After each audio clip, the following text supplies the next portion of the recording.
I saw him as the one who put conditions. I have never put conditions.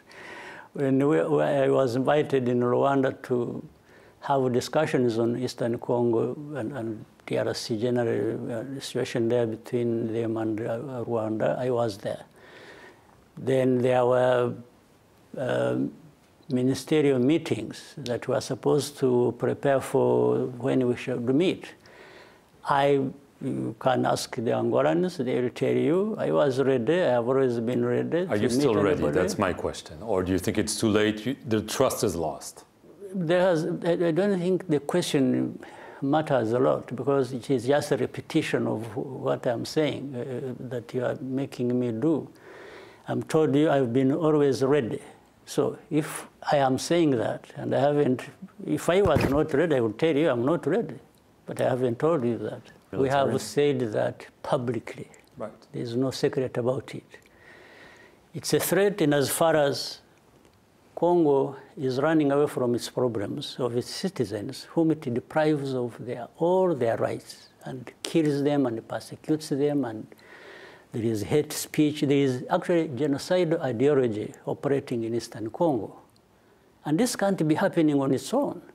So there is that persecution of these people being called Tutsis, and therefore they must suffer like those in Rwanda in '94 suffered. Then there is the support for FDLR. These are genocidal forces that have been in Congo for now 30 years, actually. Now, what is this international community asking? Or what raise They've questions also are asked they the raising Congolese government to take their distances and deal with the FDLR. What is that? I mean, do they have to beg them to do that? They are begging them. So in other words, they are telling Congo, solve that problem if you want, but if you don't want, we are still with you. Is that the case? So for us, from that, the question you are asked, is this a threat? Is that situation a threat to us? Absolutely. And shall we react to that in a manner we think fit to resolve that? No question about it. Is war with DRC a real possibility? Well, you referred to what President Tshisekedi was answering or raising as questions. Among other things, I think he has told you and others several times, even recently.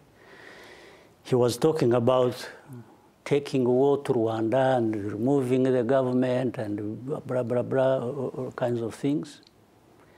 Well, if somebody is saying that, and in this kind of situation, well, on one hand, you may think this person is bluffing or he has nothing else to say other than that. But at the same time, given our own situation and experience and history, we don't take anything for granted. So you're ready to fight if need be? Whether this Eastern Congo situation and what comes out flows over to our territory or anything else, we are ready to fight. Because we are there as a result of having fought for our own rights and existence.